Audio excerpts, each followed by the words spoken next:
tani pa humbur kohë, du ta nis këtë aktivitet duke ftuar shkrimtarin dhe studiusin, autorin e biografisë librit i Fishtës, njëkohësisht një ndër organizatorët e këtij takimit, zotin Ernest Marko, për fjalën e hapjes.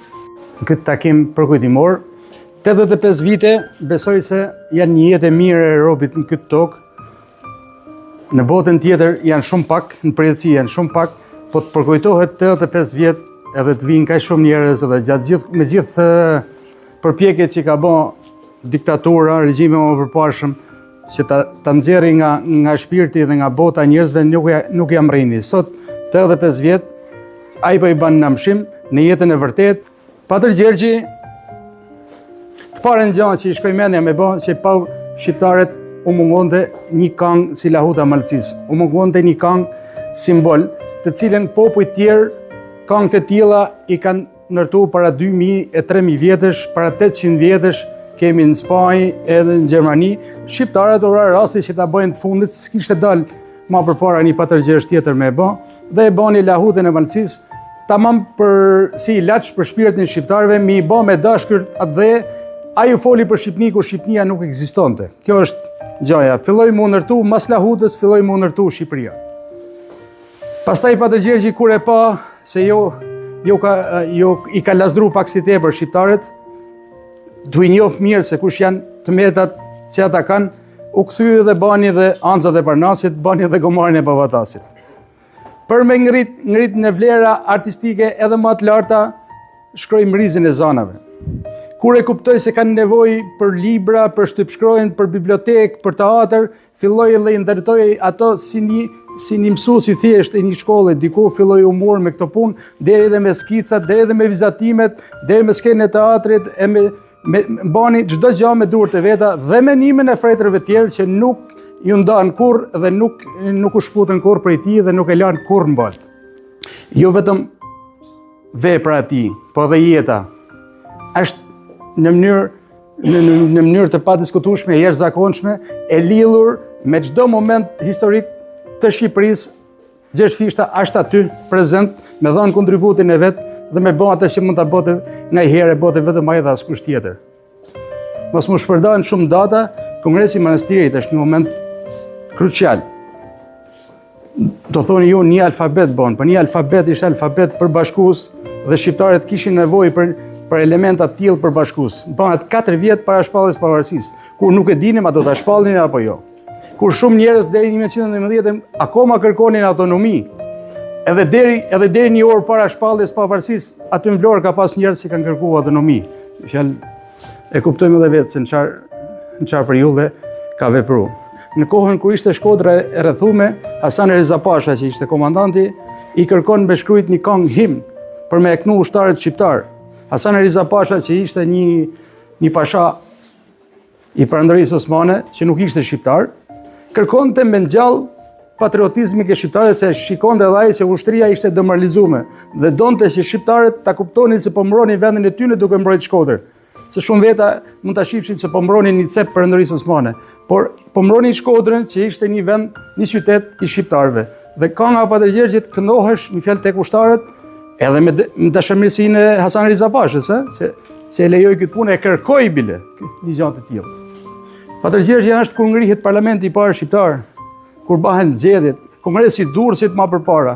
Do të kalojmë në leximin e disa poezive epike, satirike dhe lirike të Gjergj Fishtës, edhe ku ma mirë se vajzat e reja të Zadrims mësojnë me dasht atë dhe unë nëpërmjet frymëzimit të vargjeve të frathit tonë. Zonë dërim të pridhit, por si amdi thaderës, që të mund gjitë drandofillit, por si vala bregu detit, por si gjama rfez gjetare, por si ushtima një tërmeti, një ashtuar gjuha jonë shqiptare.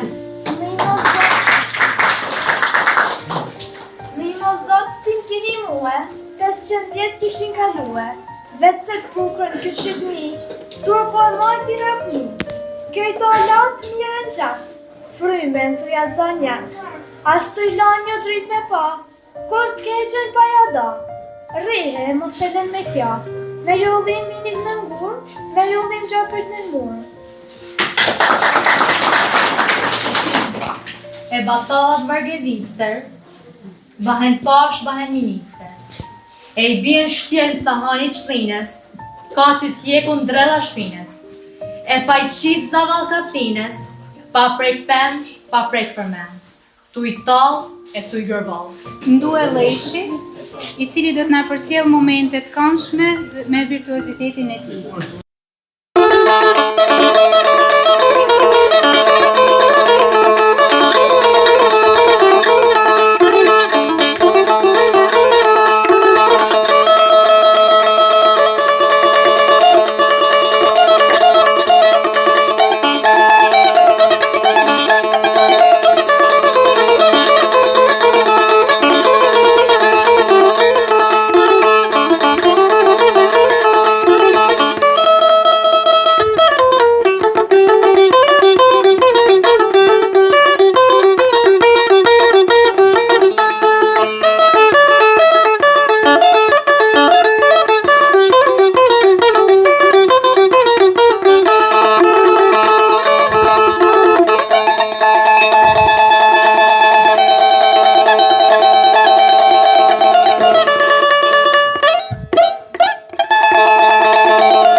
Në këtë takim, në këtë ditë të veçantë në të cilën përkujtojmë 85 vjetorin të kalimit në nëmshim të atë Gjergj Fishtës, mendoj që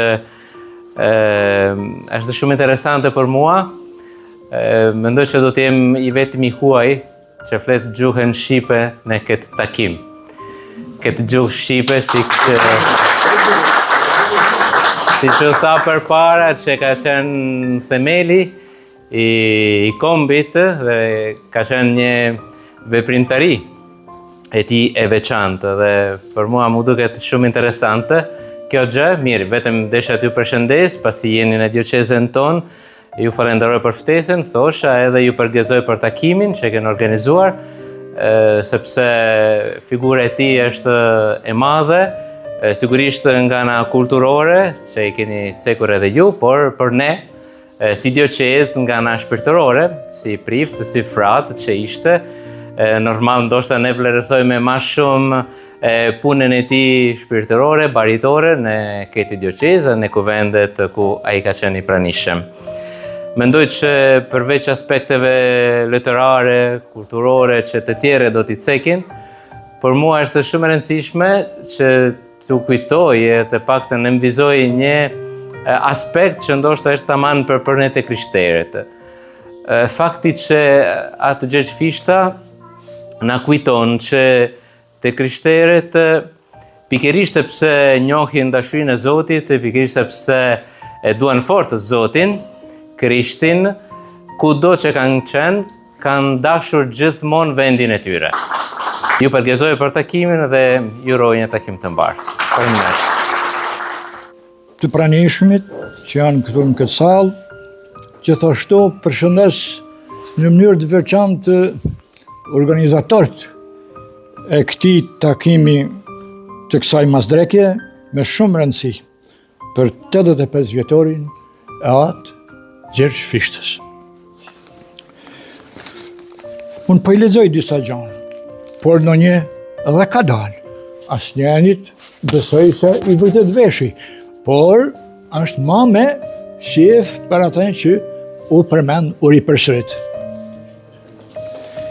Siç e dim të gjithë, Patër Gjergji u lind në fshatin Fisht në vitin 1871 në një familje të madhe me numër pjesëtarësh.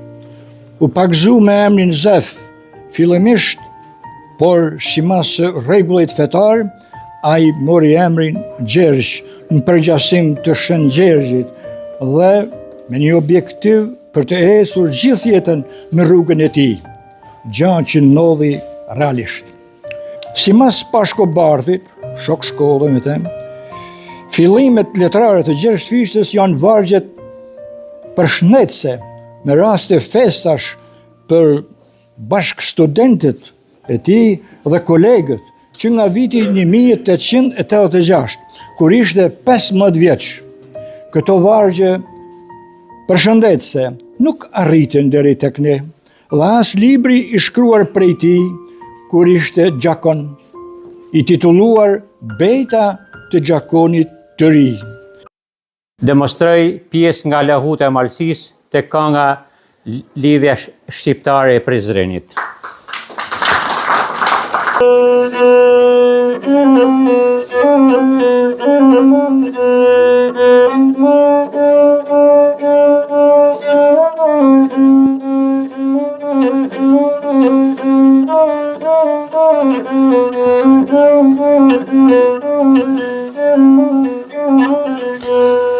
Shkrepi djeli o buzo cukali, te jet genoj morioti zona e malit. O e jet knojmë në lahut e malësise, se këta krenë të shqiptaris. O në Prizren tek janë bashkue për me folë me kuvenue, ose në Berlin o është ba plesnia, o në kom shkjaut me në Shqipënia. Nikola oj malit zije, po don të Shkodrën e more deri në drije. O me nedzëze, o me lojt qka u more pa i harush me ne, e thue se s'ka more pa i shqiptar mi dhe.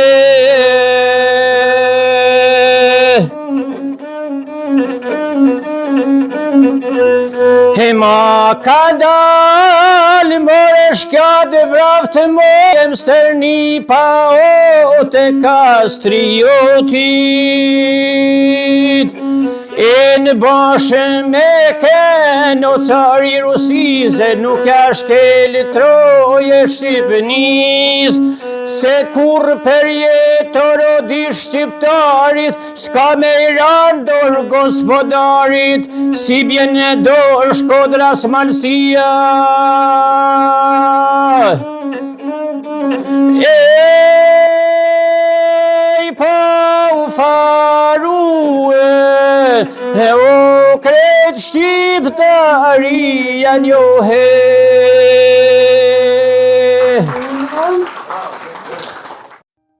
Paraprakisht uroj me gjithë zemër organizator të këtij takimit, tash që të mos zgjatëm shumë, lidhun me veprën sepse në një farë mënyrë për jetëshkrimin e poetit tonë kombëtar Fishta, të cilin këto troje kanë fatin me pas birin e lidhën këtu, folën dy pararancit, miqtë e mi Ernesti dhe zotnin Reka. Nërsa asaj takon në korpusit veprës letrare të Fishtës, sigurisht unë po bëj një panoramë telegrafike, paraprakisht mundem me thanë që statistika krijuese, segmenti kohor kur Fishta shtjellon gjithë krijimtarinë e vet letrare, janë viti 1902 kur për herë të parë po themi boton këngën njën prej këngëve të lahus malësis, pa përmend në i krim tjetër të më hershëm, dhe mbyllet me, kur mbyll syt Ernesti e Çeku të ajo lirika, përmbledhja lirike e fundit, por në fakt ndoshta një kufi funor kështu i krijimtarisë ti vlen të përmendet edhe ai kunorzimi i botimit të lahus malësis në vitin 1937, ndoshta është gjaja momenti më serioz i krijimtarisë artistike letrare të Fishtës. Sigurisht veprat tashmë është të njohur, rrok të gjitha gjinit e shkrimësisë në letërsinë shqipe, të fillu prej poezive lirike, të cilat njifet janë ato vëllimet e para Mrizi Zanave, i botuar për herë para në 1913, dhe epika që është kryevepra Lahuta, jo vetëm e Fishtës, por kryevepra e letrave shqipe, bashkë me Barit e Betlemit, e cila është një poem epike pa marrume, por që është ribotu, pastaj është botu në botimet e plota, në korpusin e madh një vend transishëm zën edhe dramaturgjia. Përmendet jo shpesh dhe unë një jem disi keqardhur, po them thojza, sepse Fishta është autori 40 dramave dhe melodramave, dhe ato i kanë ardhur si nevojë jo vetëm krijuese, por edhe si nevojë për themelimin e teatrit shqiptar. Duhet të dim, të kujtojmë, sepse nuk është e paditun, që në Shkodrën e asaj kohë, pra nga viti 1920, shekullit kaluar dhe deri në vitet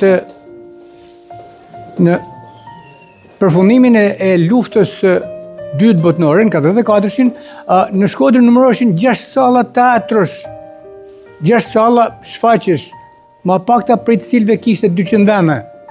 Dhe sigurisht këto ishin radhë parë të Francescant, të jezuit, salla tjera, e tjera, disa salla që nuk është rasti mi përmend, por përmend një sallat për me sjellën vëmendje atë që i përmendet më radhë, siç thash, në korpusin e veprës Fisht, që është dramaturgjia.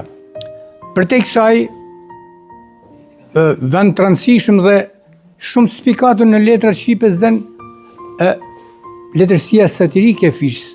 Janë të njoftuna Anxat e Parnasit, të cilin ai boton në 1907, dhe pastaj i vën ka pak të mrekullueshëm me satirën Gomari Babatasit, e cila është njoftun satirës politike, e cila edhe sot e kësaj ditet jo vetëm është në panteonin, po themon, të letërsisë satirike shqiptare, por edhe sot militon, aq sa mund militoj letërsia satirike, me fshikullimin, me potencën, forcën e jashtëzakonshme satirike. Ajo sot e kësaj ditet është kaq aktuale. Disa prej nesh besojnë këtë sallë kanë pas rastin me pa 2-3 vjet më përpara të rivuar në skenë prej 2 regjisorëve të mirë të Shqipërisë, Altin Basha janë një prej tyne, në Tiranë dhe në Shkodër. Unë kam pas rastin me pa atë shfaqje, dhe sot e kësaj ditet janë kaq aktuale, çka do të thotë se talenti i Fisht ka shkëlqyer në këtë aspekt, dhe e fundit, po them unë, po jo për nga rëndësia, në korpusin e veprës Fisht është ajo që përban publicistikën.